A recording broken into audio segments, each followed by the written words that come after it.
Odio y propaganda, la Guerra Fría.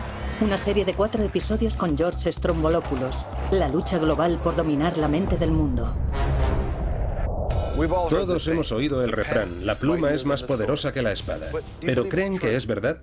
¿Que las palabras pueden ser en realidad más poderosas que las bombas? Pues en los años 80 lo son. 3 hombres, 3 voces nuevas hablan sin tapujos y cambian las reglas de la Guerra Fría. Un presidente norteamericano es actor y sus frases resonarán por todo el mundo. Un papa polaco, sus sermones agitarán el telón de acero. Y un líder soviético, en cierto modo idealista, cuya llamada al cambio desatará los dramáticos acontecimientos que sacudirán al comunismo en sus cimientos. 3 hombres están a punto de cambiar el destino del mundo en una época de amor, odio y propaganda. Amor, odio y propaganda, la Guerra Fría. Episodio 4. La guerra de las palabras.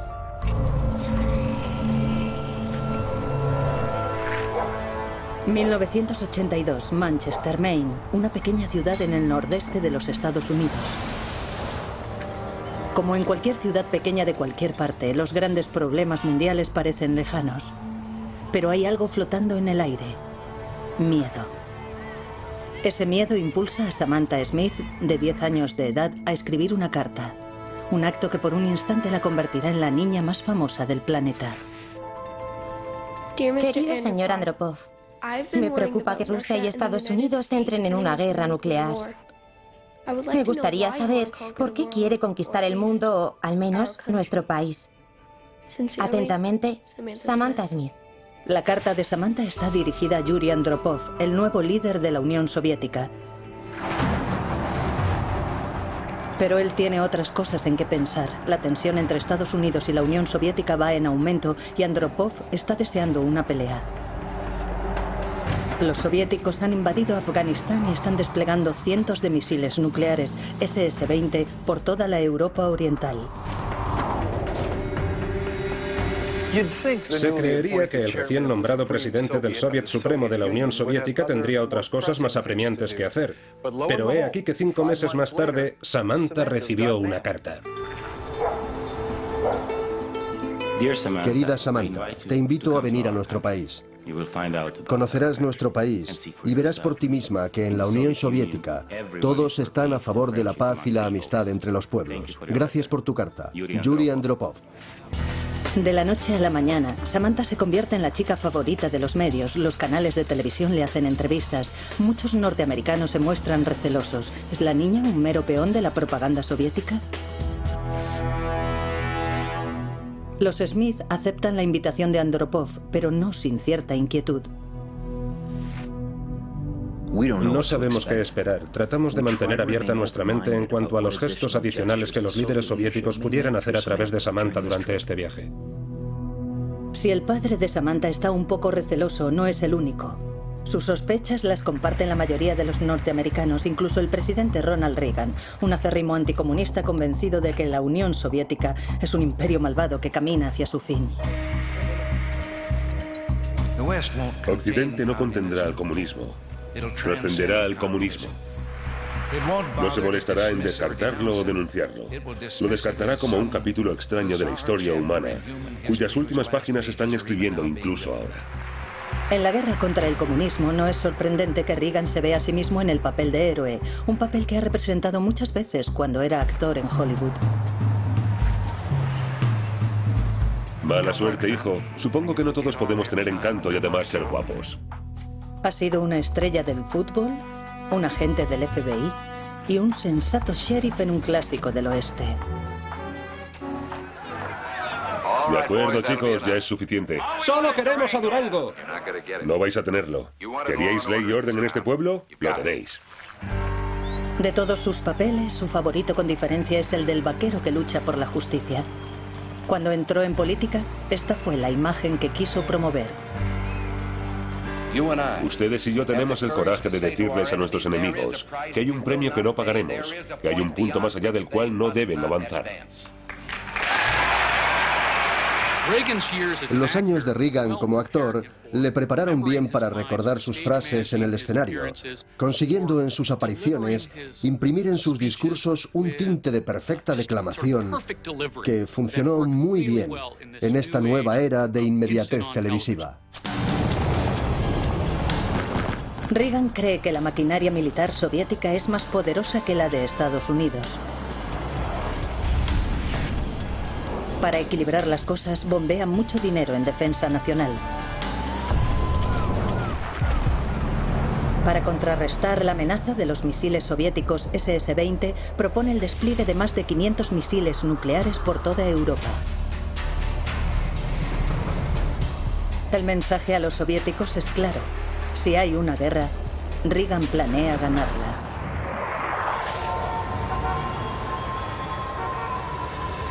Este nuevo incremento de armas asusta muchísimo a todo el mundo. En Estados Unidos y en toda Europa, cientos de miles de personas temen al vaquero de geriátrico, con el dedo puesto en el botón nuclear. Solo en Nueva York, 750.000 personas salen a la calle. Ante la protesta masiva, Reagan comprende que tendrá que cambiar de melodía. Descubre su plan. Es el giro definitivo del arma definitiva. Un arma de paz. Es la Iniciativa de Defensa Estratégica, o SDE. Hago un llamamiento a la comunidad científica de nuestro país, a aquellos que nos suministraron las armas nucleares, a que ahora hagan uso de su gran talento para la causa de la humanidad y de la paz mundial, a que nos proporcionen la manera de hacer que estas armas nucleares se vuelvan impotentes y obsoletas. Reagan imagina una especie de escudo antimisiles, un paraguas que proteja a Estados Unidos en caso de un ataque nuclear. Parece algo sacado de una película de ciencia ficción. Y por supuesto, ¿cómo será conocida? Como la Guerra de las Galaxias.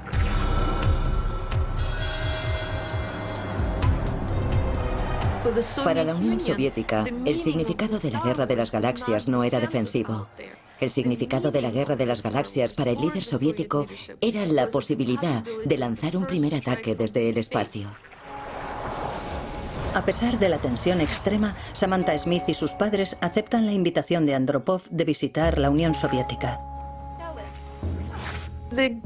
A la niña la invitaron quizá con un doble propósito, como una forma de propaganda dirigida hacia nuestros propios ciudadanos para demostrarles que en la Unión Soviética somos muy abiertos. Queremos que los niños norteamericanos se comuniquen con nuestros niños. Y también va dirigida hacia los Estados Unidos, con la esperanza de que el pueblo norteamericano responda a este gesto de invitar a la niña a que conozca a los líderes soviéticos. La máquina de propaganda soviética tiene una misión clara: asegurarse de que la visita de la niña es un éxito, mostrándole una imagen positiva de la Unión Soviética. Los niños tienen muchas preguntas sobre Norteamérica, sobre todo sobre ropa y música. A veces, por la noche, hablamos de paz, pero no parece muy necesario, porque ninguno de ellos odia Norteamérica y ninguno de ellos quiere la guerra. La madre de Samantha sabe qué es lo que está pasando. Es muy obvio que se trata de propaganda, pero creemos que es buena propaganda. Creemos de verdad que es una buena labor de relaciones públicas para ambos países, si podemos hacer que resulte bien. Samantha nunca llegó a conocer a Yuri Andropov, pero sí llegó a reunirse con una de las mujeres más famosas del planeta, la cosmonauta Valentina Tereskova, la primera mujer que había viajado al espacio.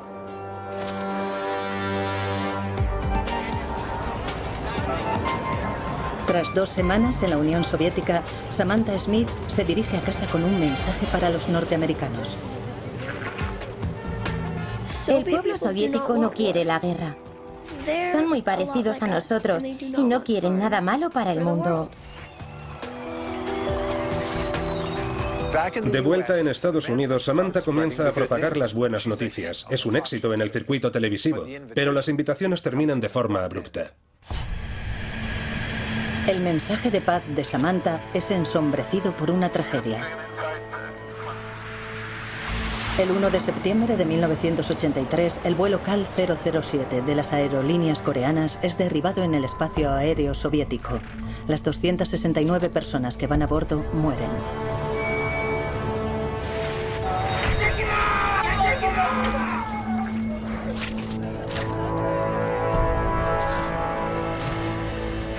Doce horas más tarde, los soviéticos oficialmente anuncian que una nave no identificada había invadido su espacio aéreo. Sin embargo, olvidan mencionar que son ellos quienes lo derribaron. Un caza soviético seguía al avión durante 10 minutos cuando desapareció del radar. En Washington, la máquina de propaganda está a pleno rendimiento. Me presento ante ustedes esta noche con motivo de la masacre de las aerolíneas coreanas. Esta era una gran oportunidad de acusar a la Unión Soviética, de tacharlo de Estado terrorista, de aislarlo ante la opinión pública mundial. No había ninguna justificación en absoluto, ni legal ni moral, para lo que hicieron los soviéticos. Los soviéticos aún se niegan a decir la verdad. Realmente ni siquiera le han dicho a su propio pueblo que derribaron un avión. El presidente Reagan va más allá y llega a reproducir una grabación con la voz del piloto. Es la prueba, dice, de que el KAL 007 fue derribado deliberadamente. El objetivo está destruido. Pero Reagan no está contando toda la historia. En la grabación original, el piloto soviético les pide repetidamente a los pilotos del KAL que se identifiquen. Ellos no responden. Lanza un disparo de aviso. Y nada, por lo que supone que debe de ser un avión espía. En este momento derriba el avión. En la cinta que los norteamericanos comparten con el mundo, estos momentos cruciales de la grabación convenientemente faltan. La versión manipulada de la grabación da a Reagan lo que quiere. La destrucción del KAL 007 hace que los soviéticos parezcan los malos. Que los soviéticos derribaran un avión civil mueve a la gente a preguntarse si no considerarán emplear los misiles nucleares. Esto tiene el efecto no solo de legitimar la ofensiva del presidente Reagan contra la Unión Soviética, sino también el de silenciar las numerosas críticas contra Reagan por su crecimiento armamentístico. 2 meses más tarde, sin apenas hallar resistencia por parte de los pacifistas, los norteamericanos logran su objetivo: instalar misiles en Europa Occidental.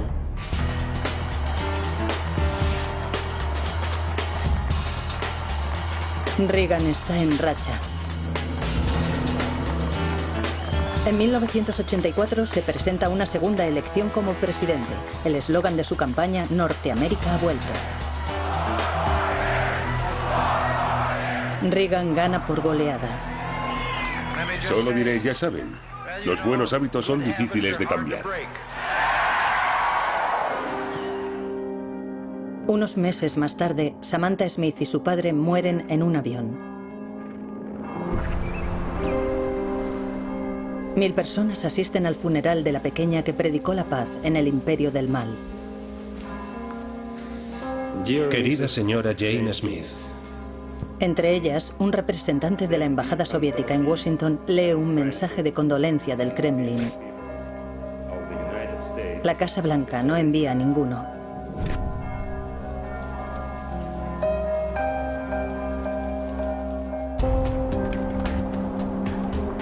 Es difícil imaginar la vida en Polonia en los años 70. La economía de ese país del bloque oriental está en la ruina y hay escasez de todo. María Sova se levanta a las 4 de la mañana para ponerse a la cola. Incluso en pleno invierno aguanta la intemperie durante horas. Hacer cola es casi como un segundo trabajo. Después de trabajar, venimos a casa, comemos rápido y volvemos corriendo a ponernos en la cola. A veces ni siquiera nos molestamos en ir a casa porque vemos que la cola se ha formado ya. Así que nos ponemos en la cola. No importa lo que vendan. Estamos en fila a veces hasta que cierra la tienda.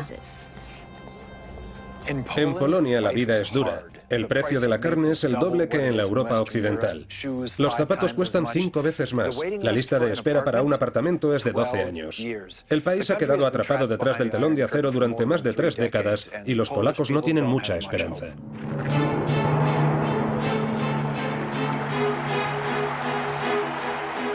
Pero todo eso está a punto de cambiar. El detonante son los acontecimientos de Roma, que algunos podrían calificar de milagro.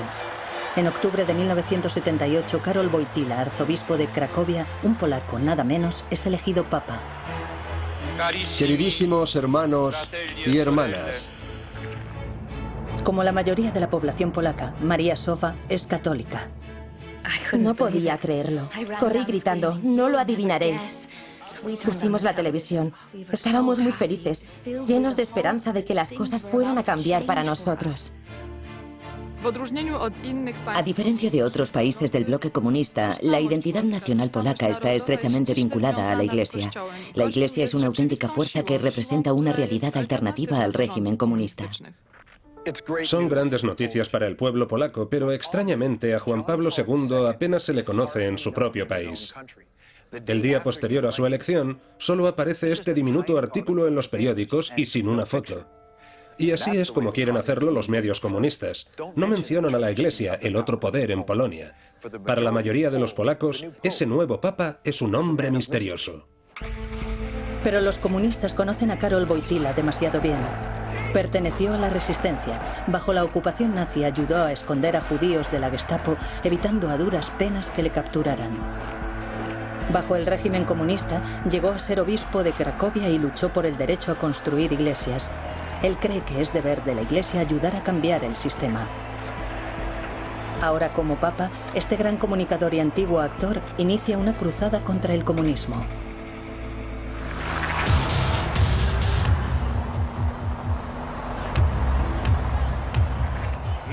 En el nombre del Padre, y del Hijo, y del Espíritu Santo. Se siente cómodo frente a la multitud. Sabe cómo dirigirse a una audiencia.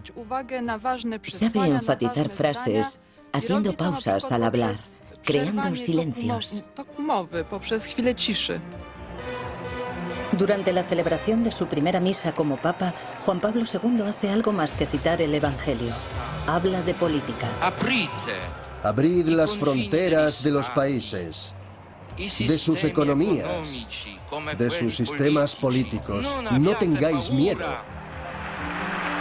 Por supuesto que a Juan Pablo II le gustaría visitar su Polonia natal en su primer peregrinaje papal. Sin embargo, las autoridades comunistas prefieren que no lo haga. Pasarán 8 meses antes de que autoricen la visita. Durante ese tiempo, e invirtiendo mucho dinero, el Papa mejora Radio Vaticano.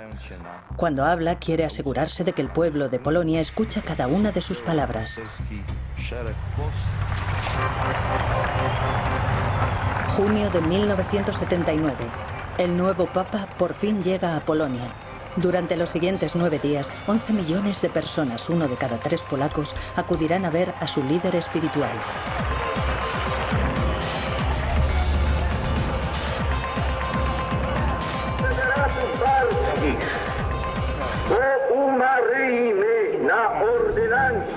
No es sorprendente que el gobierno comunista haga lo posible por minimizar el impacto del Papa. Las cámaras de la televisión nacional evitan mostrar a las multitudes. Y los micrófonos están colocados cerca del Papa para impedir que capten los aplausos. A pesar de la censura, todo el mundo sabe lo que está pasando. Miles de personas sintonizan la retransmisión por onda corta de Radio Vaticano.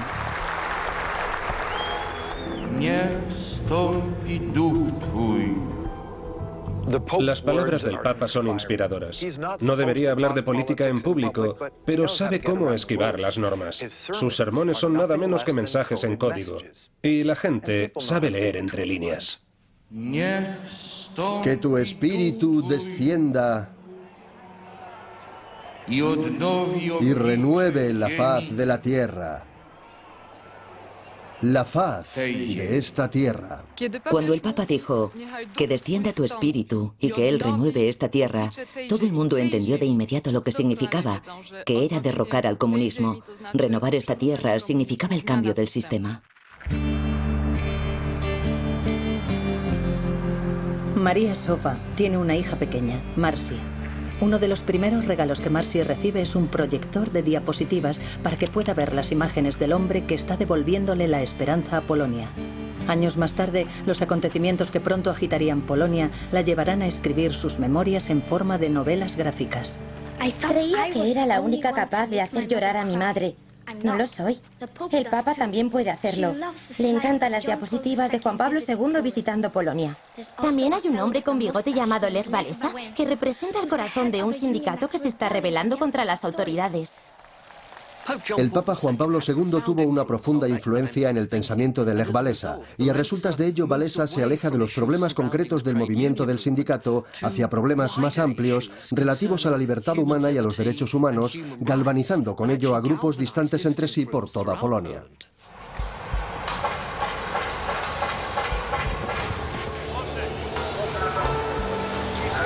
El movimiento se propaga como un incendio, echa raíces en las fábricas de toda Polonia.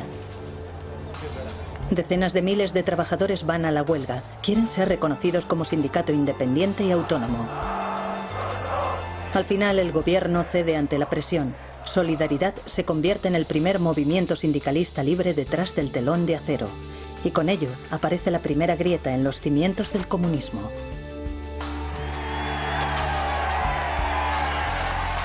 Cuando Walesa firma el nuevo acuerdo, muy oportunamente lo hace con un enorme bolígrafo con la imagen ¿de quién? Del Papa Juan Pablo II. En cuestión de meses, Solidaridad tiene 10 millones de miembros en Polonia. Los soviéticos ven todo esto como un abierto desafío a la autoridad comunista y están un poco asustados. Moscú envía un mensaje claro: maniobras militares muy publicitadas en las fronteras de Polonia. Eso servirá. Al enviar tanques a la frontera polaca, Moscú propaga el miedo recurriendo al fantasma de Budapest y Praga. Si no podéis resolver vuestros problemas o poner en orden vuestra casa, es posible que haya una intervención. Un domingo de diciembre por la mañana, Marcy quiere ver un programa infantil en la televisión. Antes de ir a la iglesia, mis padres siempre ponen la televisión. Pero hoy no hay imágenes. Mi padre piensa que es un cable suelto. Desconecta los cables, los sopla y vuelve a enchufarlo todo. Pero solo hay electricidad estática. De pronto, las imágenes vuelven.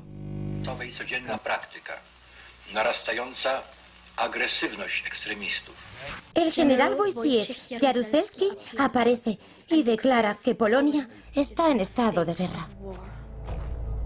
Tras amenazar con una intervención militar, los soviéticos exigen que Jaruzelski, su hombre en Polonia, haga lo que sea necesario para tomar el control y restablecer el orden en Polonia. Y este impone la ley marcial e ilegaliza Solidaridad. Hace arrestar a miles de activistas sindicales y coloca a Lech Walesa en arresto domiciliario. A los soldados que vienen a arrestarle, Walesa les advierte: este es el momento de vuestra derrota. Acabáis de clavar el último clavo en el ataúd del comunismo.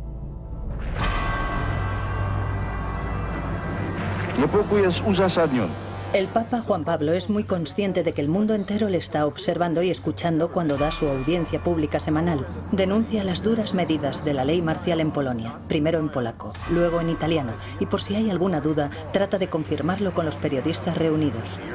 ¿Tienen mi mensaje? ¿Tienen mi mensaje?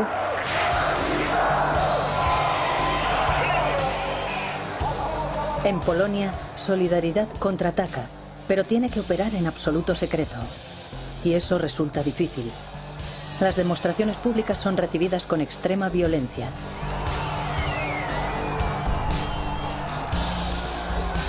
No hay atajos en el camino hacia la libertad.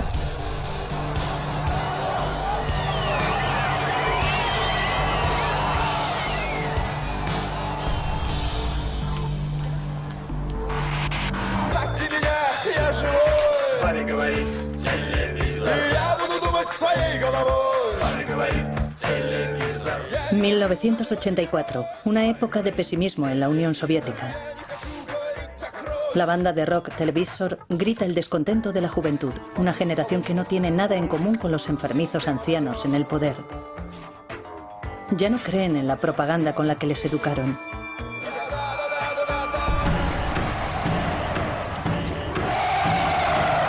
Hay un nuevo jefe en el Kremlin Y eso significa un cambio.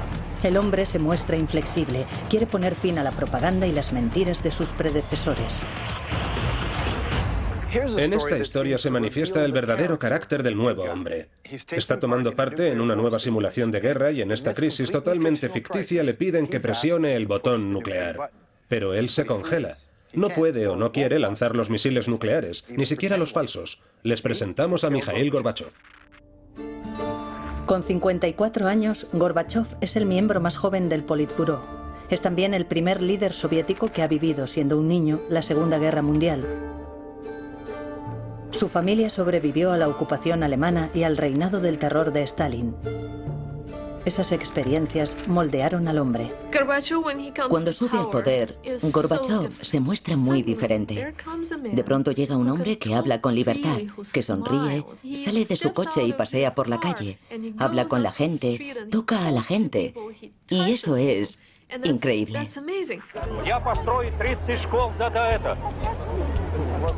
Aunque Gorbachev cree firmemente en el comunismo, también reconoce que el régimen debe cambiar para poder sobrevivir. Para renovar la fe de su pueblo en el sistema, promete algo nuevo.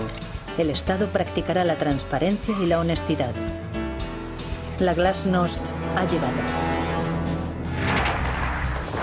Y se inicia con la guerra en Afganistán. Lleva alargándose ya 5 años y es una enorme sangría para la economía soviética. Pero la mayoría de los soviéticos no han sido informados de esa despiadada guerra de su ejército contra los rebeldes islámicos.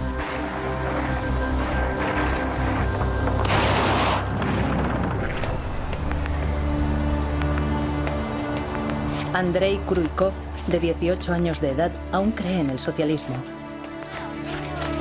Parte a Afganistán con el sueño de convertirse en un héroe, como esos valientes jóvenes que aparecen en los medios.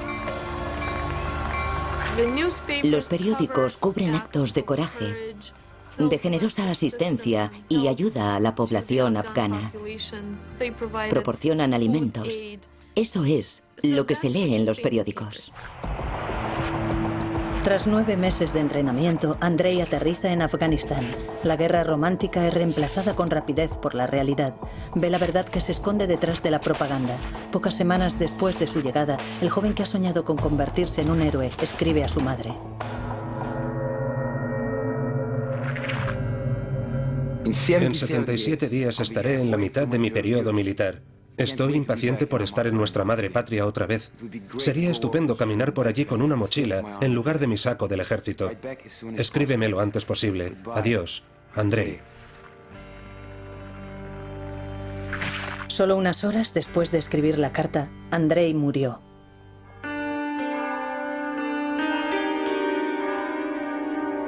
Según su lápida, murió como un héroe soviético. Muerto en combate cumpliendo con su deber militar. Andrei Kryukov no está solo. 10.000 soldados soviéticos han hecho el sacrificio definitivo en Afganistán. La fea verdad de esta guerra empieza a filtrarse. Los veteranos comienzan a volver a casa, pero hablan de las horribles atrocidades que también cometen las tropas soviéticas. Cada vez más soldados regresan diciendo que es un crimen lo que estamos haciendo allí. Gorbachev sabe que la propaganda ya no puede seguir ocultando la verdad. Empieza a hablar abiertamente de la guerra, incluso lo llama una herida abierta. Pero Gorbachev pronto descubrirá que no es nada fácil realizar un cambio en la Unión Soviética. Gorbachev reconocía la necesidad y el deseo de hacer cambios en la Unión Soviética. Quería abrir la sociedad soviética para hacerla más transparente. Pero se enfrentaba a un enorme gigante político y burocrático que de hecho detendría sus reformas en seco.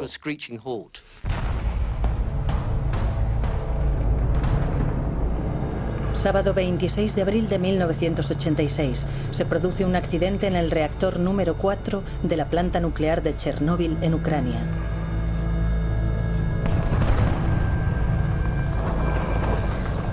Una explosión masiva libera una radiación equivalente a 10 bombas nucleares. Es el peor desastre nuclear de la historia y una verdadera catástrofe para la política de apertura de Gorbachev.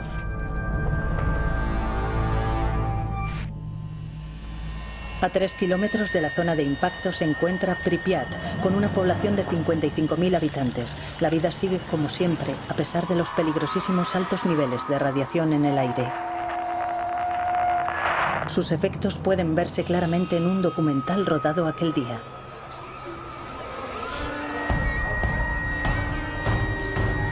Atención, atención. Para asegurar la protección absoluta de todos los ciudadanos. Las autoridades esperan 36 horas antes de ordenar la evacuación de la ciudad. Dicen que es una medida temporal. Nadie menciona un accidente nuclear.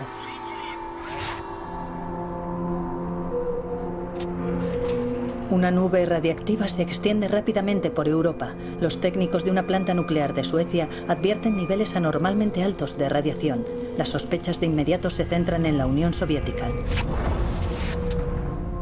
Las noticias viajan con rapidez alrededor del mundo, salvo en la URSS, donde los medios y el gobierno no dicen nada. Gorbachev se entera del accidente el día en que ocurre, pero los oficiales le ocultan la magnitud de los daños. Para averiguar la verdad, envía a un equipo propio de investigación, y cuando una semana después recibe el informe, se queda impactado. Curiosamente, decide guardar silencio. Es una especie de tradición en la Unión Soviética la de no revelar ninguna información al mundo exterior cuando hay un accidente grave, a no ser que sea absolutamente necesario. La televisión soviética tarda más de 2 días en comunicar en un breve anuncio que ha habido un contratiempo en Chernóbil. Aún no se dice nada del peligro de la radiación. En Kiev, a solo 150 kilómetros de Chernóbil, las celebraciones del Día del Trabajo están en pleno auge, como si nada hubiera pasado.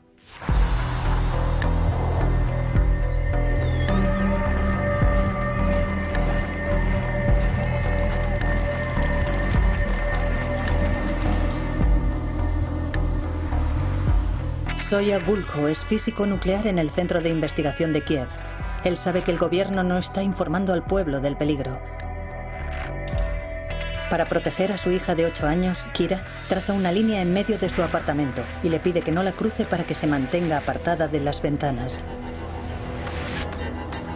Pero su mujer, Slava, profesora, no tiene más remedio que llevar a sus alumnos a las celebraciones del Día de los Trabajadores.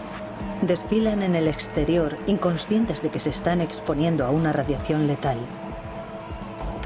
El director dijo que perdería mi trabajo si mi clase no iba. No tuve elección. Una madre llamó para preguntarme, ¿por qué está haciendo esto? ¿Sabe? Es peligroso salir al exterior. Le dije que no podía negarme. Me respondió, un día lo lamentará. Espere y verá.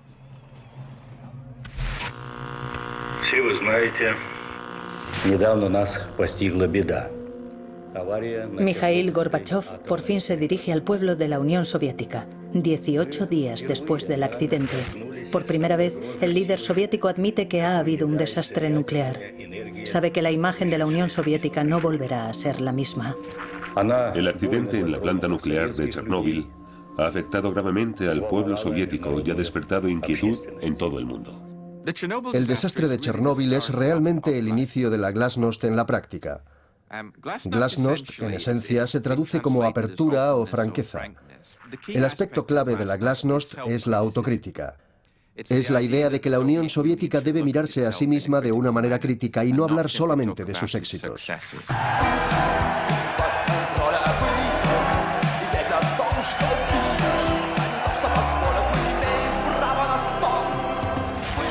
Mikhail Borsíkin y su banda Televisor toman la palabra Gorbachev. Gracias a la glasnost pueden expresar su descontento, incluso con mayor libertad. Toda idea de control de pronto se hizo irreal. A nadie le importó un comino ya. En el siguiente festival cantamos canciones mucho más fuertes, pero ninguno de los controladores dijo nada porque esta vez no estábamos solos. La glasnost alcanza un estado de agitación extrema en la Unión Soviética.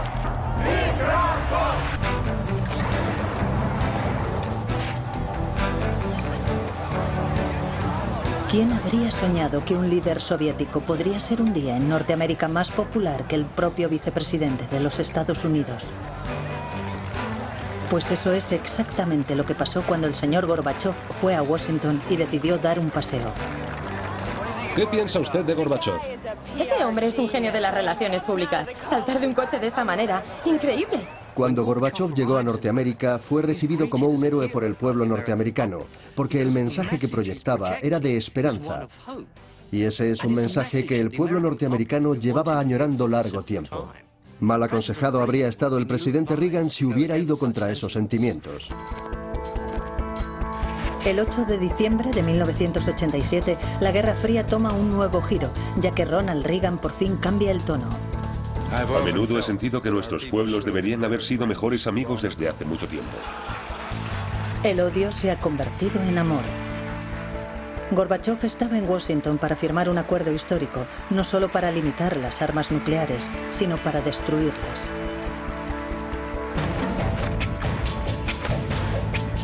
Gorbachov representa la esperanza del cambio y la gente lo siente así en Estados Unidos y también dentro del propio imperio soviético. Incluso también en las manifestaciones de Polonia, aunque tal vez no dieran esa impresión a primera vista.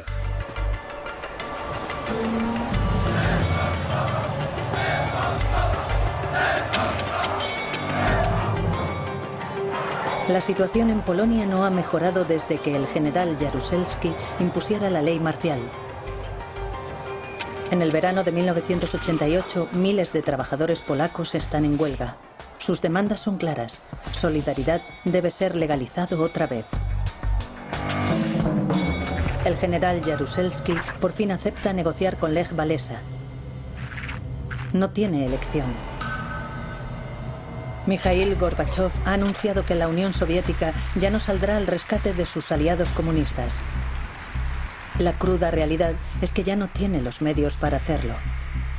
Cualquier interferencia en los asuntos internos o cualquier intento por limitar la soberanía de otro Estado, amigo, aliado u otro, sería inadmisible. El mensaje de Gorbachov es completamente revolucionario. Está rompiendo con 40 años de tradición soviética. 40 años en los que la Unión Soviética tuvo más que palabras para imponer el modo en que se dirigían sus países satélite. Un viento de libertad está soplando a través de Europa Oriental y Polonia es la primera en beneficiarse. Abril de 1989. Tras 2 meses de negociaciones, el gobierno polaco cede. Solidaridad, para deleite de todos, es legalizado. Se organizan elecciones y el 4 de junio, después de misa, todos corren a votar. Nuestro primer voto en 40 años. Solidaridad logra una victoria impresionante. Polonia se convierte en el primer país del bloque oriental en tener un primer ministro no comunista. Polonia tardó 10 años en alcanzar esta posición, pero para el resto de Europa Oriental los acontecimientos se sucederían ahora rápidamente con un impulso propio. Ese mismo verano, Hungría comienza a derribar el telón de acero que la separa de Austria. A comienzos de noviembre, Berlín Oriental está paralizada por la mayor manifestación de su historia. El 9 de noviembre, el símbolo más famoso de la Guerra Fría, el muro de Berlín, cae con estrépito. De vuelta en Polonia, Marcy está pegada a la televisión.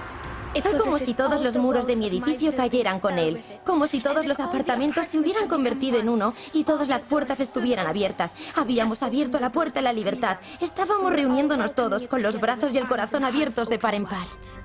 La caída del muro de Berlín tuvo un efecto dominó en los países satélites soviéticos.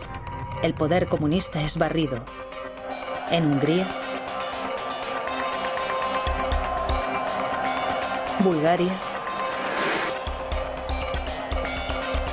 Checoslovaquia y Rumanía.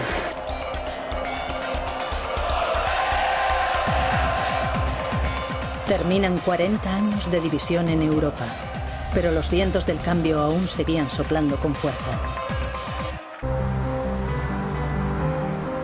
El 1 de diciembre de 1989 tiene lugar una escena que habría sido inimaginable solo unos meses antes. El Papa Juan Pablo II saluda a Gorbachov. La cabeza del catolicismo y la del comunismo juntas. Una vez más, el odio se ha convertido en amor. Al día siguiente, en medio de una tormenta frente a las costas de Malta, Gorbachov se sienta junto al nuevo presidente de Estados Unidos, George Bush padre, y lo hace oficial. El mundo está abandonando una época, la Guerra Fría, y entrando en una nueva. Hemos enterrado la Guerra Fría en el fondo del mar Mediterráneo. Más tarde, será reconocido como el principal arquitecto y el responsable de terminar con la Guerra Fría. Le concederán el Premio Nobel de la Paz. Gorbachov está en la cima del mundo. Pero no había soñado con lo que ocurriría a continuación.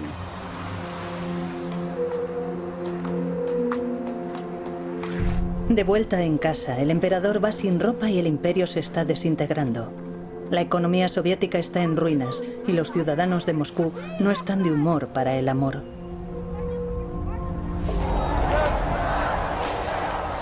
La propaganda infundía un sentimiento de orgullo por los logros de la Unión Soviética como superpotencia.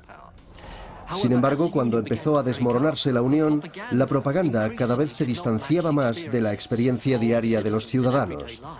El resultado fue que Gorbachov era visto como un líder débil e ineficaz.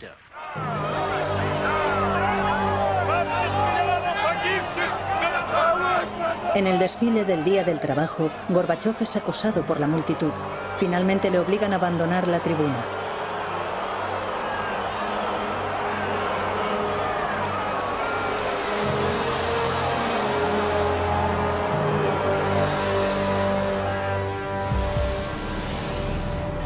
El 25 de diciembre de 1991, Mikhail Gorbachov es barrido por la ola de reformas que él mismo ha propiciado. No tiene otra elección más que dejar el cargo. Renuncio a mi puesto de primer ministro de la Unión Soviética. Al día siguiente, la Unión Soviética dejó de existir. Después de 45 años de tensión e innumerables vidas perdidas en terribles guerras por el poder, Norteamérica es el último hombre en pie y, por lo tanto, el ganador de la Guerra Fría. La propaganda se convirtió en una herramienta de enfrentamiento en una guerra que ninguna de las superpotencias podía ganar en un sentido militar. La retórica de la propaganda llevó al mundo al borde del abismo, pero también aseguró que las dos superpotencias jamás se enfrentarían en un conflicto nuclear. Cuando tiraron el muro de Berlín, la propaganda soviética de la Guerra Fría quedó en silencio. En Occidente, por otra parte, la victoria definitiva reivindicó una larga y costosa guerra que fue apuntalada de principio a fin por amor, odio y propaganda.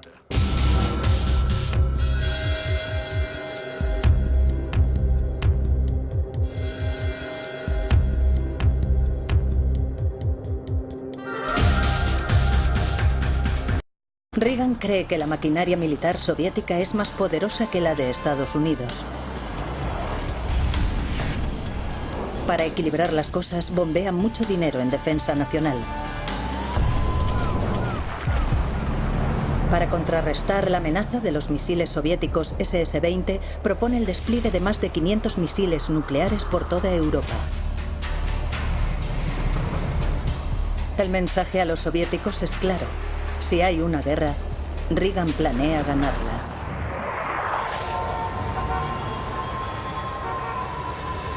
Este nuevo incremento de armas asusta muchísimo a todo el mundo. En Estados Unidos y en toda Europa, cientos de miles de personas temen al vaquero de geriátrico, con el dedo puesto en el botón nuclear. Solo en Nueva York, 750.000 personas salen a la calle. Ante la protesta masiva, Reagan comprende que tendrá que cambiar de melodía.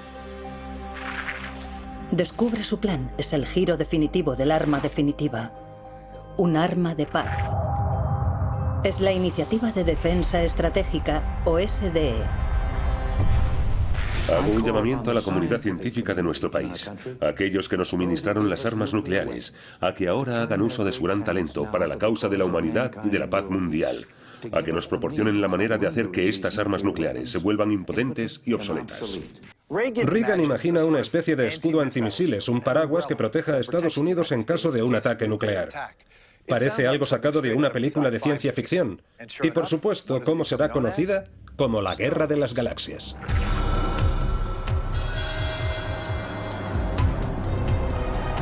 Para la Unión Soviética, el significado de la Guerra de las Galaxias no era defensivo. El significado de la Guerra de las Galaxias para el líder soviético era la posibilidad de lanzar un primer ataque desde el espacio.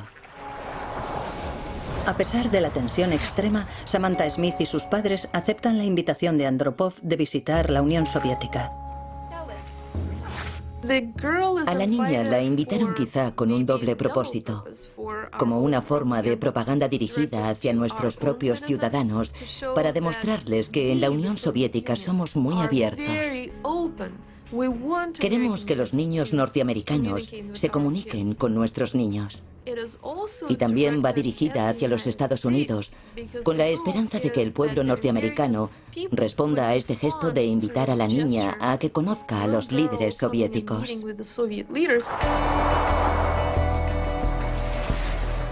La máquina de propaganda soviética tiene una misión clara: asegurarse de que la visita de la niña es un éxito, mostrándole una imagen positiva de la Unión Soviética. Picato que se está rebelando contra las autoridades.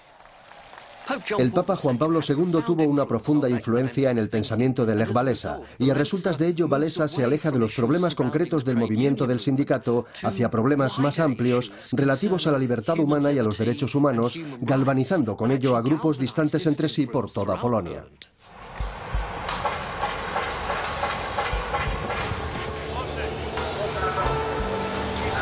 El movimiento se propaga como un incendio, echa raíces en las fábricas de toda Polonia. Decenas de miles de trabajadores van a la huelga, quieren ser reconocidos como sindicato independiente y autónomo. Al final el gobierno cede ante la presión. Solidaridad se convierte en el primer movimiento sindicalista libre detrás del telón de acero. Y con ello aparece la primera grieta en los cimientos del comunismo.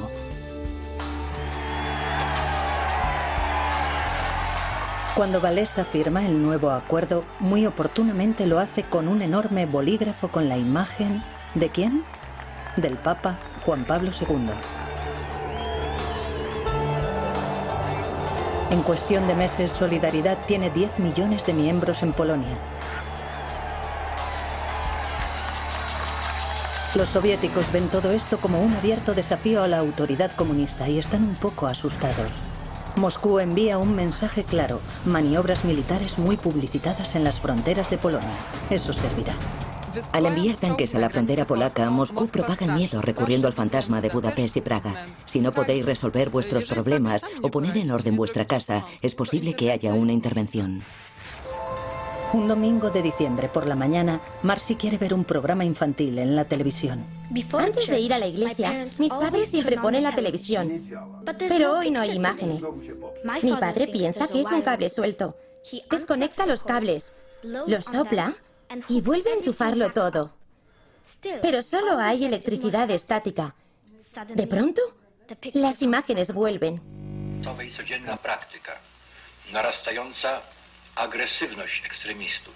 El general Wojciech Jaruzelski aparece y declara que Polonia está en estado de guerra.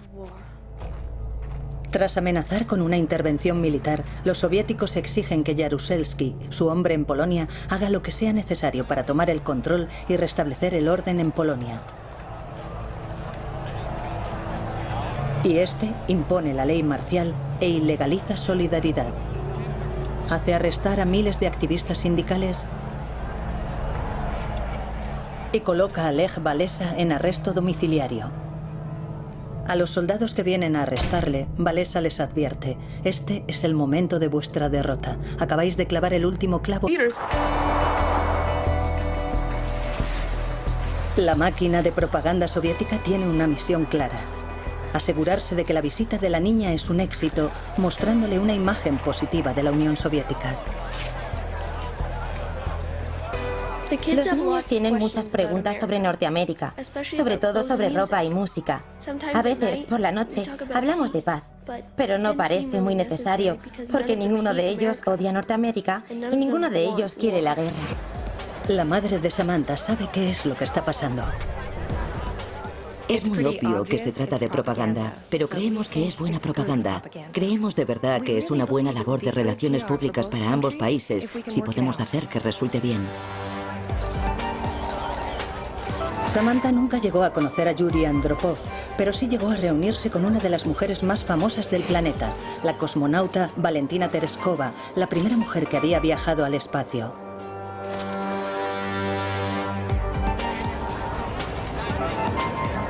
Tras 2 semanas en la Unión Soviética, Samantha Smith se dirige a casa con un mensaje para los norteamericanos.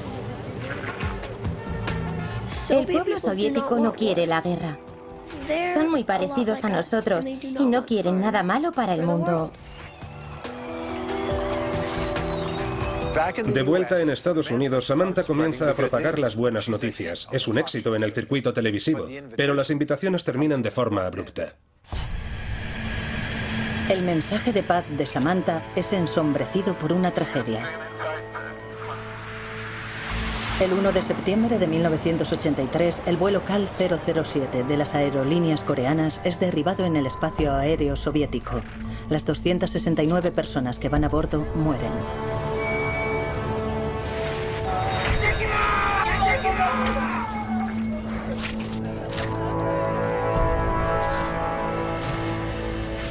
Doce horas más tarde, los soviéticos oficialmente anuncian que una nave no identificada había invadido su espacio aéreo. Sin embargo, olvidan mencionar que son ellos quienes lo derribaron. Un caza soviético seguía al avión durante 10 minutos cuando desapareció del radar.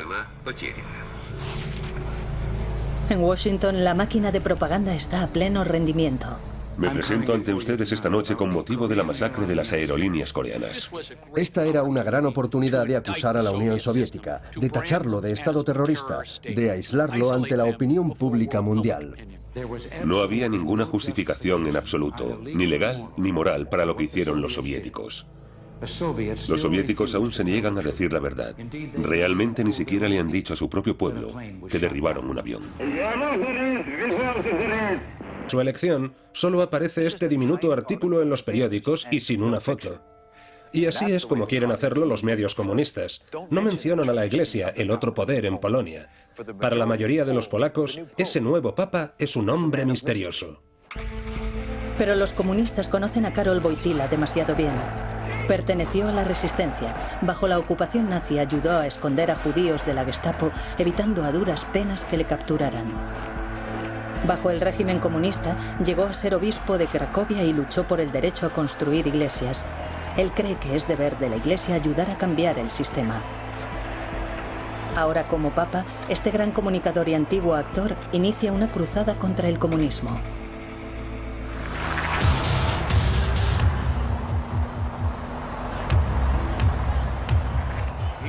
En el nombre del Padre, y del Hijo, y del Espíritu Santo.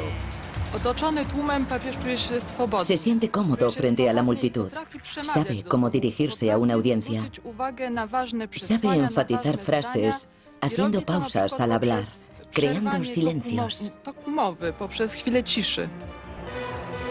Durante la celebración de su primera misa como papa, Juan Pablo II hace algo más que citar el Evangelio. Habla de política. Abrid las fronteras de los países, de sus economías, de sus sistemas políticos.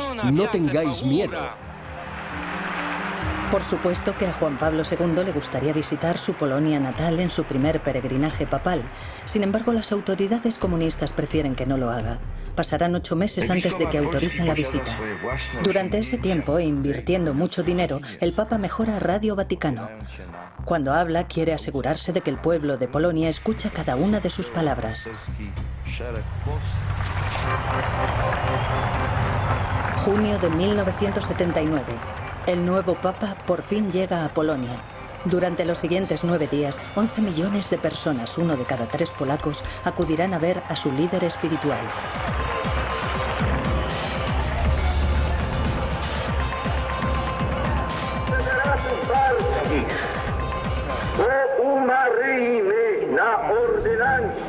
No es sorprendente que el gobierno comunista haga lo posible por minimizar el impacto del Papa. Las cámaras de la televisión nacional evitan mostrar a las multitudes y los micrófonos están colocados cerca del Papa para impedir que capten los aplausos. A pesar de la censura, todo el mundo sabe lo que está pasando. Miles de personas sintonizan la retransmisión por onda corta de Radio Vaticano.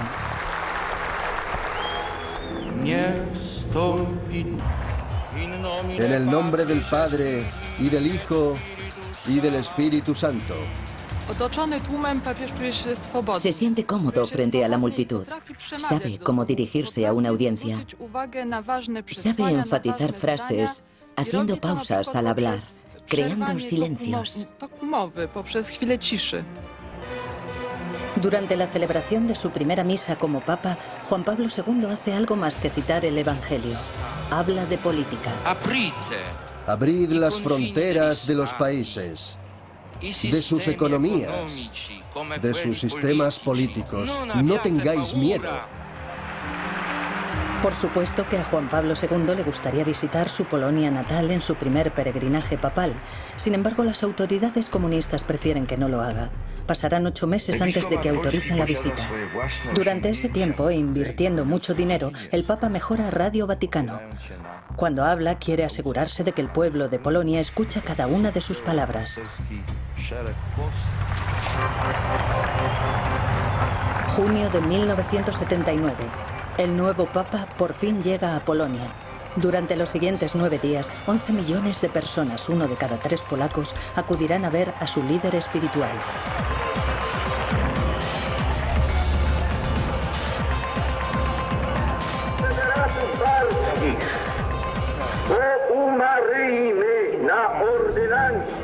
No es sorprendente que el gobierno comunista haga lo posible por minimizar el impacto del Papa.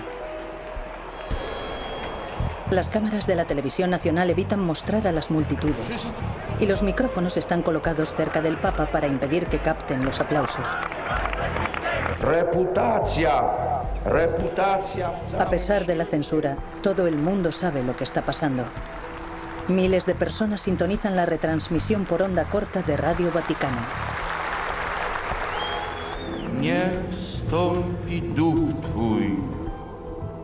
Las palabras del Papa son inspiradoras. No debería hablar de política en público, pero sabe cómo esquivar las normas. Sus sermones son nada menos que mensajes en código. Y la gente sabe leer entre líneas. Que tu espíritu descienda y renueve la faz de la tierra.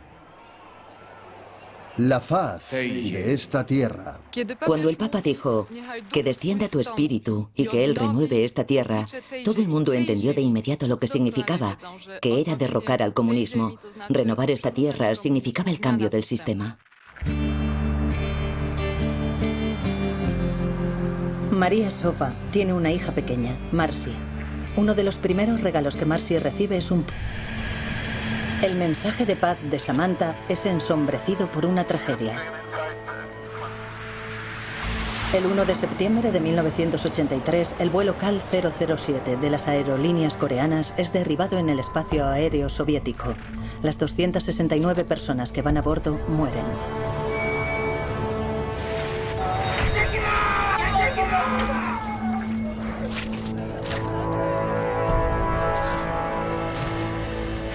Doce horas más tarde, los soviéticos oficialmente anuncian que una nave no identificada había invadido su espacio aéreo. Sin embargo, olvidan mencionar que son ellos quienes lo derribaron. Un caza soviético seguía al avión durante 10 minutos cuando desapareció del radar. En Washington, la máquina de propaganda está a pleno rendimiento. Me presento ante ustedes esta noche con motivo de la masacre de las aerolíneas coreanas. Esta era una gran oportunidad de acusar a la Unión Soviética, de tacharlo de Estado terrorista, de aislarlo ante la opinión pública mundial. No había ninguna justificación en absoluto, ni legal ni moral, para lo que hicieron los soviéticos. Los soviéticos aún se niegan a decir la verdad. Realmente ni siquiera le han dicho a su propio pueblo que derribaron un avión. El presidente Reagan va más allá y llega a reproducir una grabación con la voz del piloto. Es la prueba, dice, de que el KAL 007 fue derribado deliberadamente. El objetivo está destruido.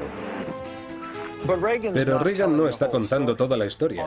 En la grabación original, el piloto soviético les pide repetidamente a los pilotos del KAL que se identifiquen. Ellos no responden. Lanza un disparo de aviso. Y nada, por lo que supone que debe de ser un avión espía. En este momento derriba el avión. En la cinta que los norteamericanos comparten con el mundo, estos momentos cruciales de la grabación convenientemente faltan. La versión manipulada de la grabación da a Reagan lo que quiere. La destrucción del Cal 007 hace que los soviéticos parezcan los malos. Que los soviéticos derribaran un avión civil mueve a la gente a preguntarse si no considerarán emplear los misiles nucleares. Esto tiene el efecto no solo de legitimar la ofensiva del presidente Reagan contra la Unión Soviética, sino también el de silenciar las numerosas críticas contra Reagan por su crecimiento armamentístico. 2 meses más tarde, sin apenas hallar resistencia por parte de los pacifistas, los norteamericanos logran su objetivo: instalar misiles en Europa Occidental.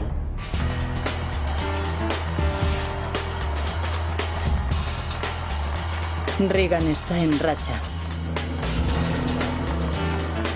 En 1984 se presenta miedo. Ese miedo impulsa a Samantha Smith, de 10 años de edad, a escribir una carta. Un acto que por un instante la convertirá en la niña más famosa del planeta.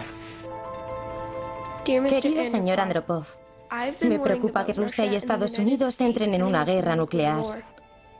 Me gustaría saber por qué quiere conquistar el mundo, o al menos nuestro país. Atentamente, Samantha Smith. La carta de Samantha está dirigida a Yuri Andropov, el nuevo líder de la Unión Soviética.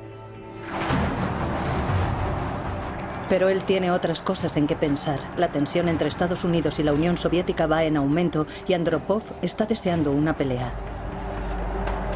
Los soviéticos han invadido Afganistán y están desplegando cientos de misiles nucleares SS-20 por toda la Europa Oriental.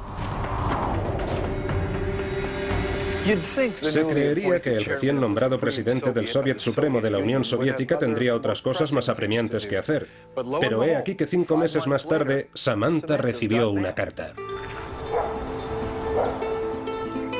Querida Samantha, te invito a venir a nuestro país. Conocerás nuestro país y verás por ti misma que en la Unión Soviética todos están a favor de la paz y la amistad entre los pueblos. Gracias por tu carta. Yuri Andropov. De la noche a la mañana, Samantha se convierte en la chica favorita de los medios. Los canales de televisión le hacen entrevistas. Muchos norteamericanos se muestran recelosos. ¿Es la niña un mero peón de la propaganda soviética? Los Smith aceptan la invitación de Andropov, pero no sin cierta inquietud. No sabemos qué esperar. Tratamos de mantener abierta nuestra mente en cuanto a los gestos adicionales que los líderes soviéticos pudieran hacer a través de Samantha durante este viaje. Si el padre de Samantha está un poco receloso, no es el único. Sus sospechas las comparten la mayoría de los norteamericanos, incluso el presidente Ronald Reagan, un acérrimo anticomunista convencido de que la Unión Soviética es un imperio malvado que camina hacia su fin. Occidente no contendrá al comunismo. Trascenderá al comunismo. No se molestará en descartarlo o denunciarlo. Lo descartará como un capítulo extraño de la historia humana, cuyas últimas páginas están escribiendo incluso ahora. En la guerra contra el comunismo no es sorprendente que Reagan se vea a sí mismo en el papel de héroe, un papel que ha representado muchas veces cuando era actor en Hollywood. Mala suerte, hijo. Supongo que no todos podemos tener encanto y además ser guapos. Ha sido una estrella del fútbol, un agente del FBI y un sensato sheriff en un clásico del oeste. De acuerdo, chicos, ya es suficiente. ¡Solo queremos a Durango! No vais a tenerlo.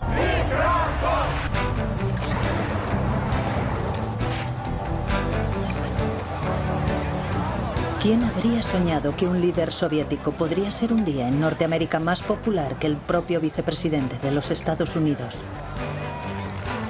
Pues eso es exactamente lo que pasó cuando el señor Gorbachov fue a Washington y decidió dar un paseo.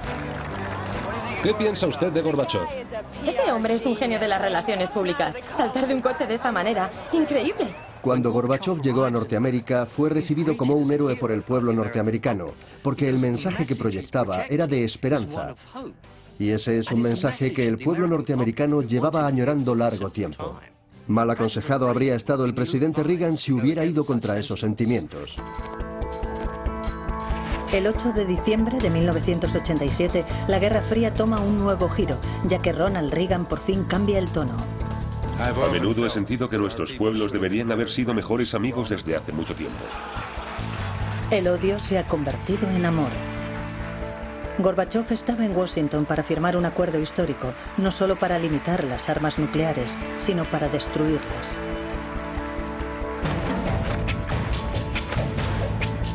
Gorbachov representa la esperanza del cambio y la gente lo siente así en Estados Unidos y también dentro del propio imperio soviético.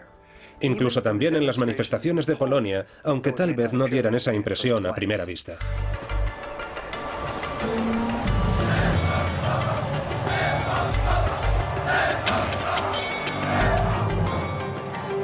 La situación en Polonia no ha mejorado desde que el general Jaruzelski impusiera la ley marcial. En el verano de 1988, miles de trabajadores polacos están en huelga. Sus demandas son claras. Solidaridad debe ser legalizado otra vez. El general Jaruzelski por fin acepta negociar con Lech Walesa. No tiene elección. Mikhail Gorbachov ha anunciado que la Unión Soviética ya no saldrá al rescate de sus aliados comunistas. La cruda realidad es que ya no tiene los medios para hacerlo. Cualquier interferencia en los asuntos internos o cualquier intento por limitar la soberanía de otro Estado, amigo, aliado u otro, sería inadmisible. El mensaje de Gorbachov es completamente revolucionario. Está rompiendo con 40 años de tradición soviética. 40 años en los que la Unión Soviética tuvo más que palabras para imponer el modo en que se dirigían sus países satélite. Un viento de libertad está soplando a través de Europa Oriental y Polonia es la primera en beneficiarse. Abril de 1989. Tras 2 meses de negociaciones, el gobierno polaco coloca a Lech Walesa en arresto domiciliario. A los soldados que vienen a arrestarle, Walesa les advierte: este es el momento de vuestra derrota. Acabáis de clavar el último clavo en el ataúd del comunismo.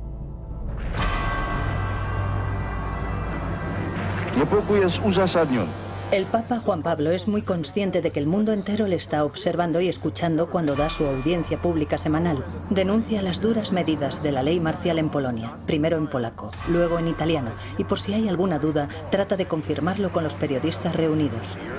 ¿Tienen mi mensaje? ¿Tienen mi mensaje?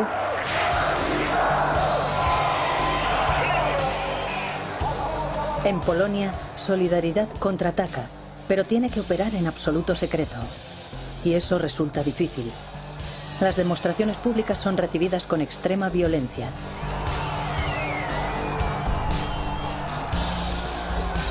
No hay atajos en el camino hacia la libertad.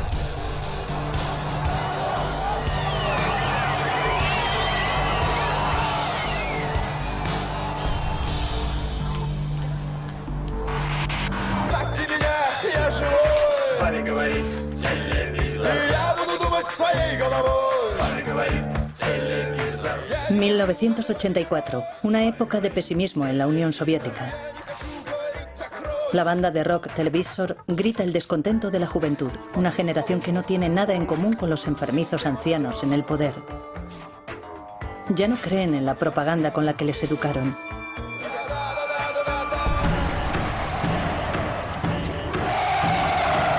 Hay un nuevo jefe en el Kremlin, y eso significa un cambio.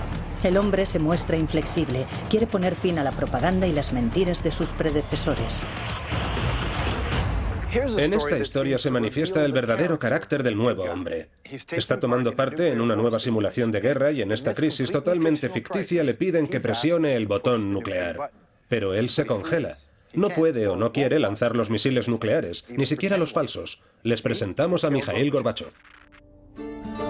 Con 54 años, Gorbachov es el miembro más joven del Politburó. Es también el primer líder soviético que ha vivido, siendo un niño, la Segunda Guerra Mundial. Su familia sobrevivió a la ocupación alemana y al reinado del terror de Stalin. Esas experiencias moldearon al hombre. Cuando sube al poder, Gorbachov se muestra muy diferente. De pronto llega un hombre que habla con libertad, que sonríe, sale de su coche y pasea por la calle, habla con la gente, toca a la gente. Y eso es increíble.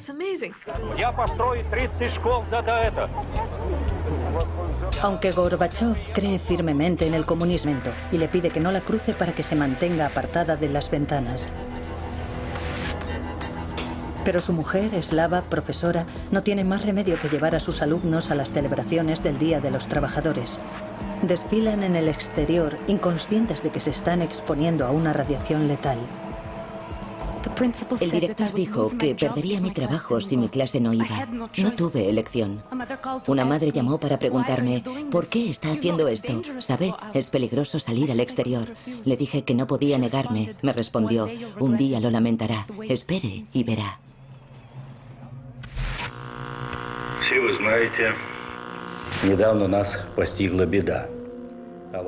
Mikhail Gorbachev por fin se dirige al pueblo de la Unión Soviética, 18 días después del accidente.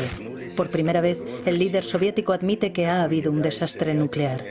Sabe que la imagen de la Unión Soviética no volverá a ser la misma. El accidente en la planta nuclear de Chernóbil ha afectado gravemente al pueblo soviético y ha despertado inquietud en todo el mundo. El desastre de Chernóbil es realmente el inicio de la glasnost en la práctica. Glasnost, en esencia, se traduce como apertura o franqueza. El aspecto clave de la glasnost es la autocrítica. Es la idea de que la Unión Soviética debe mirarse a sí misma de una manera crítica y no hablar solamente de sus éxitos.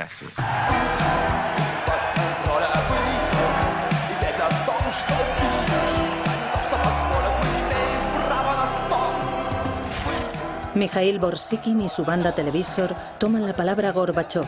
Gracias a la glasnost pueden expresar su descontento, incluso con mayor libertad. Toda idea de control de pronto se hizo irreal. A nadie le importó un comino ya. En el siguiente festival cantamos canciones mucho más fuertes, pero ninguno de los controladores dijo nada porque esta vez no estábamos solos. La glasnost alcanza un estado de agitación extrema en la Unión Soviética.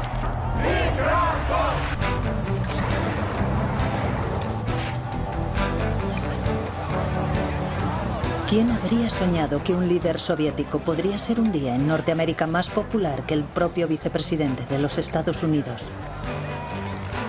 Pues eso es exactamente lo que pasó cuando el señor Gorbachev fue a Washington y decidió dar un paseo.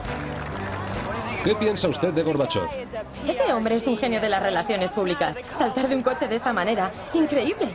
Cuando Gorbachev llegó a Norteamérica, fue recibido como un héroe por el pueblo norteamericano, porque el mensaje que proyectaba era de esperanza. Y ese es un mensaje que el pueblo norteamericano llevaba añorando largo tiempo. Mal aconsejado habría estado el presidente Reagan si hubiera ido contra esos sentimientos. El 8 de diciembre de 1987,